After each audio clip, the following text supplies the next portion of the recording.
Welcome back to Indiana Diecast Racing in round 1 of the Sock Hop Slam. Today we've got groups 25 and 26. In group 25, all the way from Scotland, Fractal Panda is driving Blue Fury, a 57 Plymouth Fury weighing 43.5 grams.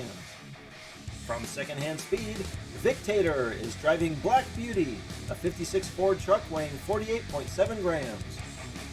Jason Paul from RTR Diecast Racing is in the number 42 Chevy Nomad weighing 43.2 grams. And finally, another driver from We Race Diecast, Eli Storm is driving a 57 Chevy named Silverfingers weighing 47.3 grams. We hit the track with Fractal Panda and Victator in the front, Jason and Eli in the back.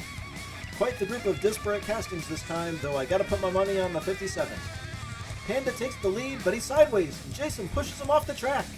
Jason slides through turn 3 and pulls away. Jason Paul wins lap 1 easily, Victator second, and Eli Storm third. Panda won the race to turn 1, but that big boat of a Fury easily got turned, and he just wasn't able to straighten it out and takes a long fall. It'll be an uphill battle for Fractal Panda. Victator and Jason on the front row for lap 2. Jason with the early lead. Victator sideways, and again Jason pulls away. Jason Paul wins, and Victator and Eli smash into the funnel. Victator is second, while Eli fails to finish. Fractal Panda with a DNF in the triangle, his day might already be over. Eli tries just a little too hard to catch Victator, clipping his bumper and only preventing himself from earning points for third place.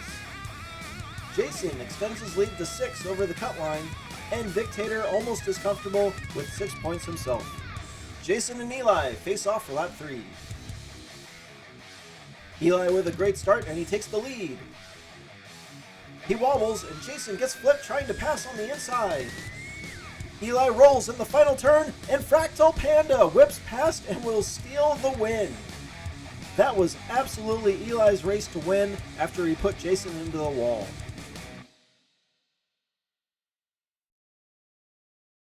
It looks like Victator has run off the track behind Hagrid's hut as well. Eli blocks Jason, and that's enough to cause him to catch a rim and flip in turn 3.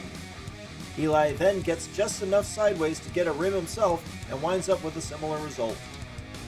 Some great driving from Fractal Panda gets him back in the competition for the final lap. Sadly, Eli's wreck in the final turn will put an early end to his tournament chances. Eli's last ride for glory, with Fractal Panda fighting for round 2 on the outside. They're neck and neck, and Eli just gets ahead.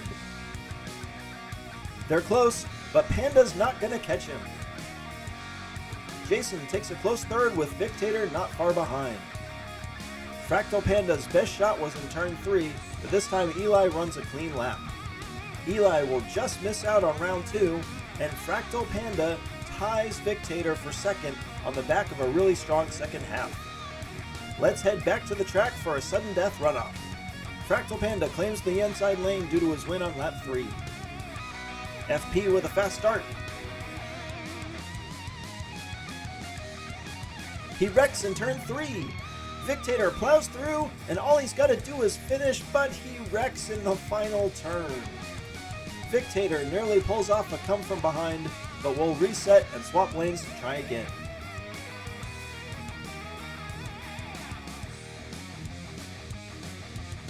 Again, Fractal Panda wins the race to turn 1. Victator's going to have to hope for another wreck, but this time Fractal Panda drives a smooth lap and rolls into round 2, completing the comeback. He'll join Jason Paul, who wins the group. On to group 26. From Spirit of 64 Diecast Racing and Party Wagon veteran, Scooter Roundwell is driving Pink 'em Up 2, a 52 Chevy truck weighing 38.3 grams. RTR teammate to Jason Paul, Mike Mays joins us in the number 5 Hudson Hornet weighing 45.3 grams. Next up is Rendezvous, driving a 57 Chevy weighing 38.7 grams. And lastly, Cody Irons looks to send a second car to join his truck in round 2 with a Big Air Bel Air weighing 49.1 grams. Scooter and Mike in the front, with Rhonda and Cody in the back. They're even into the turns as Mike and Scooter go back and forth. Mike finally claims the lead and Cody passes Scooter on the inside. It's Mike, Cody, and Scooter gets jammed with Rhonda on the wrong side. It took half a lap to finally establish a clear leader, and in an instant, Scooter drops all the way back to third. Mike Mays with the early lead. Mike and Rhonda up front for lap 2.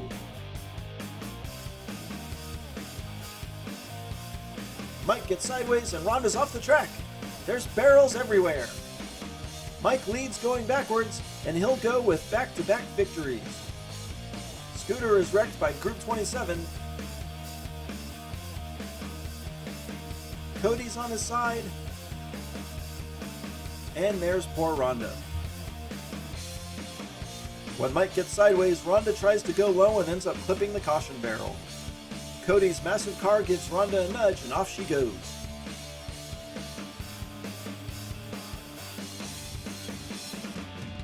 Mike, now with a dominating lead, he clinches a spot in the next round. Cody will join Rhonda up front to defend his second place position. Can Mike make it free from the back row? Cody clearly fastest this time and Rhonda settles in behind him. She's staying right with him, but Cody Irons wins a fast, clean lap. Rhonda is second. And despite a bump from the sliding Scooter, Mike is stalled in the final turn. That will be the end of Scooter's run, as he has yet to complete a lap. All Cody has to do now is finish lap 4 or prevent Rhonda from winning. Cody is fastest again, and man, can that big air handle these turns well. Whoa, he does a 180, but I don't see anyone behind him. Cody Irons takes his second win while the rest of the group DNFs. I almost wonder if he did that on purpose now, just to show off. Cody actually passes Mike Mays for the group win, and both drivers advance easily. Don't forget to check out the Redline Derby Racing Summer Pro-Am, beginning this May.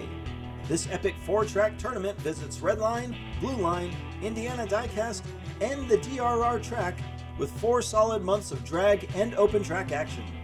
Check out the competition here on the Tricky Triangle in August. Congratulations to Jason Paul, Fractal Panda, Cody Irons, and Mike Mays. This has been Jim D for Indiana Diecast Racing. Be sure to check in next time for more slightly above mediocre diecast racing when we see Round 1, Groups 27 and 28 of the Sock Hop Slam.